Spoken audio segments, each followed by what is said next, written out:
Dans cette vidéo, j'ai identifié 3 erreurs qui t'empêchent de tenir ton One Arm Handstand. Beaucoup de personnes sont bloquées à l'étape de retirer leur main et dès qu'ils la lâchent, ils n'arrivent pas à hold plus de 5 secondes. Si c'est ton cas, c'est parfait, car à la fin de cette vidéo, tu pourras enfin arrêter de stagner sur ce satané One Arm Handstand.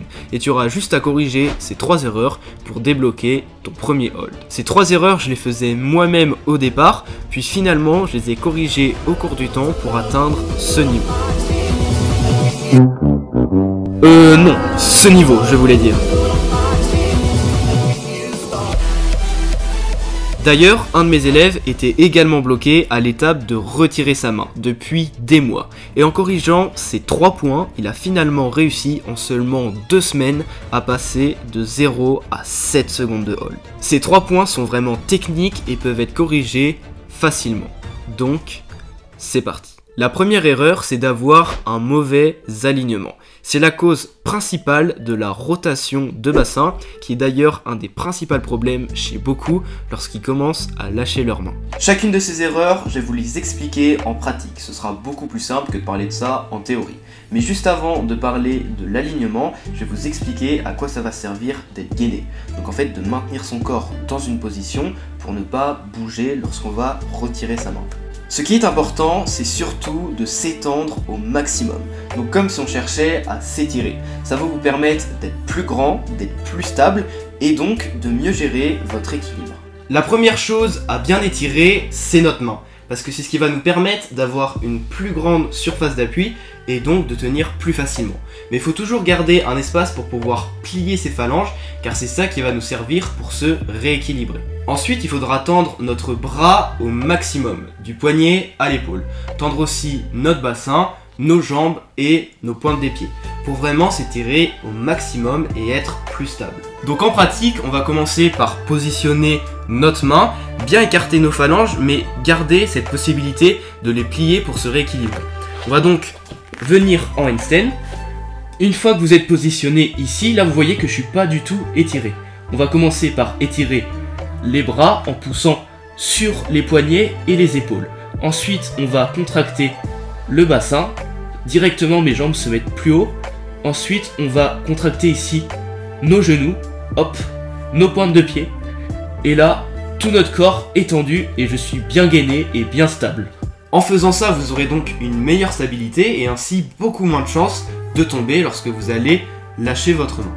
Maintenant, l'alignement est super important puisque la plupart des gens font cette même erreur lorsqu'ils se décalent, ils mettent une jambe trop en arrière et une autre jambe trop en avant. Et même si ça joue que de quelques centimètres, si une jambe est trop en arrière, elle va emporter trop de poids en arrière avec elle, ce qui va faire pivoter vos jambes, pivoter votre bassin. Et c'est comme ça, la première erreur, quand les gens lâchent leurs mains, le bassin tourne et ça les fait tomber. Et cette erreur-là, il faut la corriger en ayant un bon alignement. Donc je vais vous montrer ce que ça donne. Pour vérifier que vous vous décalez bien, il faut toujours se filmer de profil. Forcément parce que de face et de dos, on verra pas bien. Donc on passe en handstand. On s'étend au maximum, comme j'ai dit tout à l'heure. Et on décale tranquillement, sans pivoter les jambes en avant ou en arrière. Je le refais. On s'étend au maximum. Hop, on décale nos jambes dans le même alignement. Comme ça. Et là, vous voyez que mes jambes ne vont pas plus en arrière ou plus en avant. Et c'est ce qui me permet, lorsque je vais lâcher ma main, que mon bassin et mes jambes ne tournent pas d'un côté ou d'un autre. Et en plus de ça, vu que je suis bien gainé, je vais être stable et j'ai beaucoup plus de chances de tenir. La deuxième erreur, c'est de se décaler de la mauvaise manière. C'est pour moi l'erreur la plus importante car c'est à cause de ça que l'équilibre ne va pas se créer et donc ça va être impossible de tenir. Ce qu'il faut comprendre, c'est que pour tenir, il faut qu'il y ait autant de poids à droite et à gauche. Logique. Sauf que la plupart des personnes se décalent comme ça. C'est-à-dire en mettant uniquement le poids de leurs jambes et de leur bassin sur le côté, sauf que le poids du buste, du haut du corps est plus élevé. Et donc lorsqu'ils lâchent leurs mains, forcément, ils tombent. Certains sont plus malins et décalent leurs jambes et leur corps sur le côté, ce qui leur permet d'arriver dans une position plus ou moins d'équilibre, mais surtout de forcer avec les obliques. Et ça leur permet de maintenir cette position d'équilibre. C'est ce qu'on va utiliser par exemple en one arm flag. Le problème, c'est que ce type d'équilibre n'est pas très beau à regarder et en plus de ça, il nous limite vachement dans notre progression. On peut devenir très bon avec cette forme, mais je connais personne qui a atteint un niveau excellent en gardant cette position et en maintenant l'équilibre avec de la force. Le mieux, c'est donc de se décaler en positionnant notre corps sur l'axe entre notre surface d'appui, donc notre main, et notre épaule, notre bras. Comme ça, notre corps va se positionner sur le centre de notre point d'équilibre, ce qui fait qu'il y aura uniquement nos bras et nos jambes qui seront sur les côtés et il y aura uniquement ça à rééquilibrer. Et c'est d'ailleurs ça qui va nous servir pour maintenir l'équilibre. Mais pour ça, il faut absolument comprendre la chose essentielle, qui est de pousser au maximum sur notre épaule pour pouvoir positionner tout notre corps et tout notre poids dessus. Si on fait pas ça, tout simplement, lorsqu'on va se décaler donc ainsi sur le côté, le poids de notre deuxième épaule va nous emporter sur le côté. Ce qui fait qu'on ne pourra jamais tenir une position d'équilibre, sauf si justement on fait un handstand en force, donc un flag par exemple, où on va mettre tout notre bassin et c'est nos obliques, qui vont du coup faire la contrepartie du poids par rapport à cette deuxième épaule. Alors que par contre, si vous poussez au maximum, donc il y en a qui se décalent comme ça, si vous poussez au maximum pour positionner votre corps ici, il y aura donc un équilibre, cette épaule sera beaucoup plus haute et elle ne va pas vous entraîner avec vous dans la chute. Donc ce qu'il faut vraiment comprendre, c'est comment bien pousser sur son épaule lorsqu'on se décale. Je vais donc vous expliquer comment faire. Donc vous passez en handstand. Déjà à partir de là, vous avez deux choix. Soit d'être comme ça, soit de pousser au max sur vos épaules. Moi ce que je vous conseille, c'est de ne pas pousser au maximum, de rester normal, et quand vous allez vous décaler, vous allez pousser en même temps sur votre épaule. Mais c'est ça qui va vous faire décaler votre corps. Vous voyez, vous poussez ici, et là je vais être haut, et automatiquement je tiens en équilibre. Parce que j'ai tout simplement positionné mon corps sur l'épaule. Par contre, si je le fais pas, donc que je me mets comme ça, ben là quand je lâche, je tombe automatiquement de ce côté. Vous voyez, c'est un mini truc, et ça fait toute la différence. Si je pousse, je tiens automatiquement parce que la répartition de l'équilibre est bien faite. Par contre, si je pousse pas, j'ai trop de poids de ce côté et je tombe automatiquement. Et pour modifier ce poids qui est trop de ce côté, il faudrait que je mette mon corps beaucoup plus, donc mes jambes et mon bassin beaucoup plus sur ce côté en flag, et c'est ça qui me ferait tenir. Mais comme j'expliquais tout à l'heure, c'est pas la meilleure option. Le mieux pour réussir à faire ça, c'est soit de l'entraîner individuellement, soit de s'aider un mur. Donc moi, ce que je vous conseille de faire, c'est de vous mettre en handstand, comme ça, de vous entraîner déjà juste en handstand à comprendre comment pousser sur votre épaule. Ensuite, vous vous entraînez à pousser sur votre épaule en vous décalant en même temps, comme ceci. Et une fois que vous êtes dans cette position, vous pouvez même vous entraîner à faire ça. C'est un peu plus galère, mais ça travaille bien l'équilibre. Ça va même vous entraîner pour le one arm, pas uniquement pour pousser sur l'épaule, et c'est un super exercice pour bien comprendre. Et le mieux, c'est quand même de vous décaler en poussant sur votre épaule, et votre corps va automatiquement bien se positionner. Et ce sera beaucoup plus simple après pour vous de lâcher la main. Une fois que vous aurez bien compris tout ça, vous serez donc bien étiré, bien aligné, votre corps sera bien haut et bien stable lorsque vous allez vous décaler. En plus de ça, vous allez bien pousser sur votre épaule, donc la répartition du poids sera parfaite pour vous maintenir en équilibre. Vous aurez donc toutes les clés pour tenir, mais il va vous manquer une seule chose. Et cette dernière erreur, si vous ne l'appliquez pas, vous ne pourrez jamais tenir votre one arm handstand. Avant de vous dévoiler la troisième erreur, je vous annonce que ma formation Balance Master est de retour sur mon site internet. C'est la formation qui va vous expliquer en détail toute la technique des mouvements d'équilibre, du simple handstand aux variations les plus complexes en one arm handstand. C'est le guide ultime pour progresser rapidement et maîtriser tous les mouvements d'équilibre qui vous seront d'une très grande utilité pour le calisthenics. Le lien est dans la description. La troisième erreur, c'est qu'on lâche notre main de la mauvaise manière, ce qui modifie la position qu'on a pris tant de temps à atteindre, et donc forcément, lorsqu'on lâche notre main, on tombe. La précipitation est l'erreur numéro 1 qui vous fait chuter en équilibre. La plupart des gens essayent de bien se décaler, et une fois qu'ils ont trouvé la bonne position et qu'ils sont sûrs d'eux, ils savent que s'ils vont lâcher leurs mains, ils vont tenir. Le problème, c'est que la plupart des personnes, vu qu'ils sont rarement dans la bonne position, dans leur tête, c'est un signal d'alarme pour se dire c'est bon, il faut absolument que je lâche la main, et donc ils vont se précipiter à lâcher leur main car ils savent qu'ils sont dans la bonne position. Le problème, c'est qu'en lâchant notre main trop vite, c'est ça qui va nous faire changer la position, qui va nous la modifier et nous mettre dans une mauvaise position. Et à cause de ça, on va chuter. La chose à suivre est donc celle-ci, de toujours respecter les critères que je vous ai dit juste avant, et lorsque vous décalez, vous allez passer sur 5 doigts. Et ça doit être automatique. Lorsque vous poussez sur votre épaule, forcément, il va y avoir un décalage de hauteur qui va se créer. Et vous allez forcément vous retrouver sur vos 5 doigts. Si ce n'est pas le cas, c'est que vous vous décalez mal. Parce que je vais vous le montrer. Lorsque vous passez en handstand, si vous décalez en poussant sur votre épaule, automatiquement, il y a un décalage de hauteur. Vous ne pouvez pas pousser, ma main se lève automatiquement. Si je pousse, ma main se lève. Et si je pousse pas, ma main se lève pas. Et donc, vous devez impérativement vous retrouver sur ces 5 doigts pour passer à l'étape d'après. Une fois que vous êtes bien décalé dans la bonne position et que vous êtes sur vos 5 doigts, il ne faut pas pour autant l'enlever directement.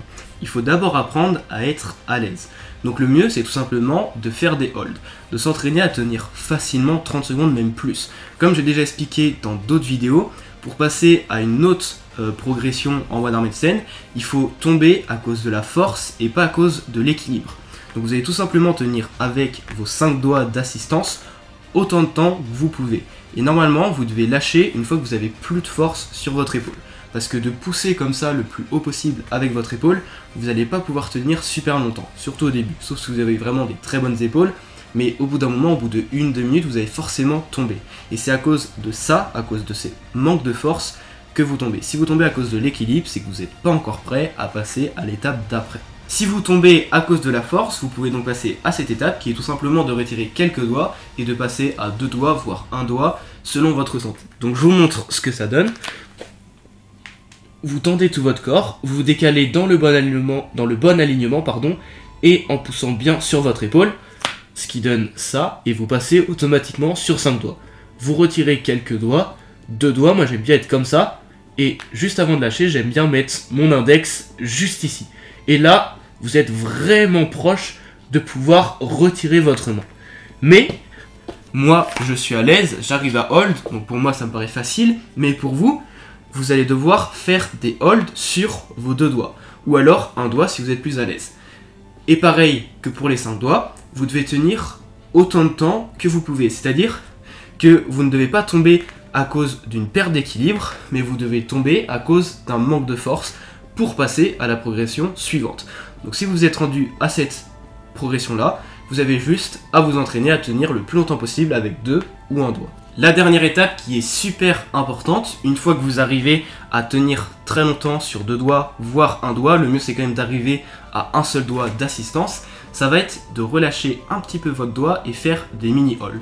Donc je vais vous montrer ce que ça donne, mais en fait l'objectif avec cette progression là, c'est de vraiment comprendre dans quelle position votre corps doit être tout simplement pour tenir en équilibre. Parce qu'il n'y a pas une position parfaite pour tout le monde. Chacun a une répartition de son poids par rapport à son corps, à des parties différentes, et donc vous devez comprendre vous-même dans quelle position vous devez atterrir pour tenir. Donc je vous explique, vous mettez en handstand, vous tendez tout, vous êtes dans le bon alignement, hop, vous poussez sur votre épaule, vous passez un doigt, et là, vous pouvez lâcher votre main pour essayer de faire des petits holds de 3 secondes à peu près. Et une fois que vous êtes là, vous verrez si vous tombez un peu plus de ce côté, vous mettez un peu plus de poids de l'autre côté. Et inversement. Et en fait, lorsque vous allez lâcher votre doigt, vous allez forcément tomber au début d'un côté ou de l'autre. Et donc c'est comme ça que vous allez comprendre comment mettre un peu plus de poids d'un côté ou comment mettre un peu plus de poids de l'autre. Vous allez atterrir dans une position un petit peu parfaite, même si ça n'existe pas vraiment en équilibre, puisque toutes les positions en fait peuvent être ajustées parce qu'on est en constant mouvement et l'objectif c'est de se rééquilibrer. Mais il y a quand même une position idéale où quoi qu'il arrive vous pouvez tenir. Donc le mieux c'est de trouver cette position justement en lâchant petit à petit son doigt et en le repositionnant. Et en plus de ça vous serez vraiment pas loin de faire vos premiers holds. Et seulement une fois que vous arrivez à tenir 3 secondes sans bouger, ça c'est super important, vous bougerez forcément mais il ne faut pas que ce soit la retenue d'une chute parce que si vous comptez le hold quand vous êtes en train de tomber, ça compte pas. Donc 3 secondes sans bouger, c'est super important. Une fois que vous arrivez à faire ça, vous avez juste besoin de vous entraîner à retirer votre main sans avoir l'objectif de la repositionner par terre. Donc juste, vous essayez de faire des vrais holds qui durent de plus en plus longtemps. Donc la dernière étape serait donc de passer en handstand. Vous faites les mêmes étapes qu'avant. Alignement, vous poussez sur l'épaule, un doigt, et vous lâchez votre main. Et là, vous essayez de tenir le plus longtemps possible en vous rééquilibrant. Et là, il y a plein d'autres aspects qui vont rentrer en jeu, mais je ne vais pas en parler dans cette vidéo.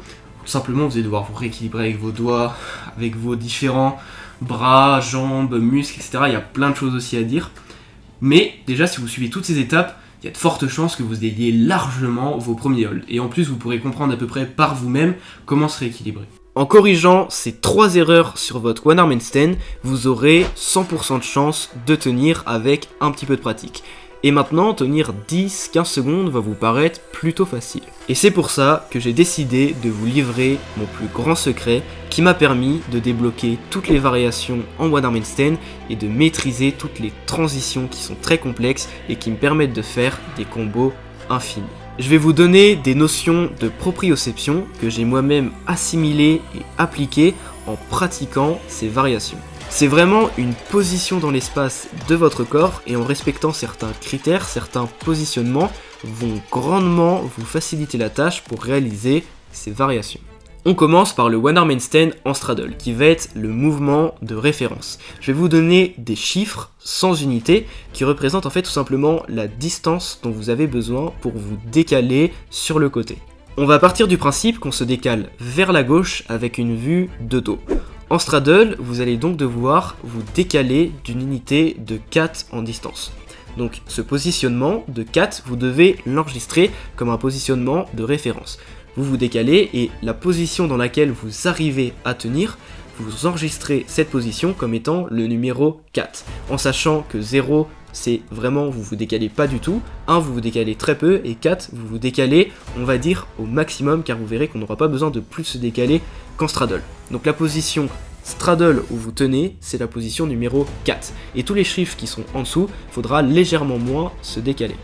Lorsque vous faites un straddle touch, il va falloir vous décaler de 3, donc légèrement moins qu'en straddle, car tout simplement vous allez ramener votre bras au niveau des jambes et donc il y aura moins de poids à droite, et donc vous aurez moins besoin de vous décaler à gauche. Cette position, il faudra aussi être capable de l'enregistrer dans votre tête, et lorsque vous voulez faire un straddle touch, vous vous décalerez légèrement moins qu'en straddle. En full, c'est pareil, vous devez vous décaler de 3. C'est exactement pareil qu'en straddle touch. Sauf qu'au lieu de ramener votre bras, vous allez ramener vos jambes. Ce qui fait que vous êtes à peu près dans le même équilibre et dans le même positionnement niveau espace. Donc vous devez vous décaler à peu près de la même manière qu'en straddle touch et toujours un petit peu moins qu'en straddle. En full touch, vous devez vous décaler de 1, donc presque pas. Car votre corps est tellement positionné sur votre point d'équilibre que s'il y a un tout petit peu trop de poids à gauche ou à droite, vous allez immédiatement tomber. En diamond, vous devez vous décaler de 4, donc exactement comme en straddle, car la répartition de votre poids sera exactement la même, c'est juste que vous pliez les jambes. En diamond touch, si vous avez bien compris, vous êtes censé vous décaler de 3, puisque le straddle c'est pareil que le diamond, et donc le straddle touch ça devrait être pareil que le diamond touch, donc ça devrait être 3, sauf que ce n'est pas le cas. Ça va être seulement de 2, puisqu'en réalité, comme vous pliez votre jambe et que vous ramenez votre bras ne va pas toucher uniquement votre jambe, comme en straddle touch, mais va devoir se ramener sur le genou. Et vu que vous pliez les jambes, vous allez devoir ramener votre bras un peu plus à gauche que lorsque vous êtes en straddle touch. Et donc, si vous ramenez votre bras un peu plus à gauche, il va falloir moins se décaler. C'est automatique si vous voulez avoir une bonne répartition du poids. Et donc la position dans l'espace doit être de 2. Donc entre le full touch et entre le straddle touch et le full. Les positions que je viens de vous donner sont propres à moi, mais elles m'ont énormément aidé. C'est vraiment un cheat code pour moi, car j'ai tout simplement enregistré dans ma tête chaque variation, la position exacte que je devais avoir. Donc dès que je fais une variation, je sais exactement à combien au niveau proprioception il faut que je me décale. Et dès que je fais une transition, c'est exactement la même chose. Pour moi, il y a 4 lignes, 4 positionnements possibles, et quand je passe par exemple du full touch au straddle, je sais qu'il faut que je passe de 1 à 4, et je sais exactement quelle mesure il faut que j'ai avec mon positionnement dans l'espace. Et c'est ce qui me permet de réussir aussi facilement toutes les transitions et toutes les variations en équilibre. C'est vraiment mon secret et je n'en ai jamais parlé nulle part. Je finirai par dire que votre propre code peut être différent du mien, mais théoriquement, la mécanique et les positions restent les mêmes, donc ça devrait être à peu près pareil. Les seules choses qui peuvent plus ou moins jouer, c'est la longueur et le poids de vos membres, qui peuvent quand même modifier un petit peu votre positionnement. Finalement, je vous remercie d'avoir regardé cette vidéo jusqu'ici. Ma formation Balance Master pour devenir un maître en équilibre est disponible dans la description. Et sur ce, bye bye.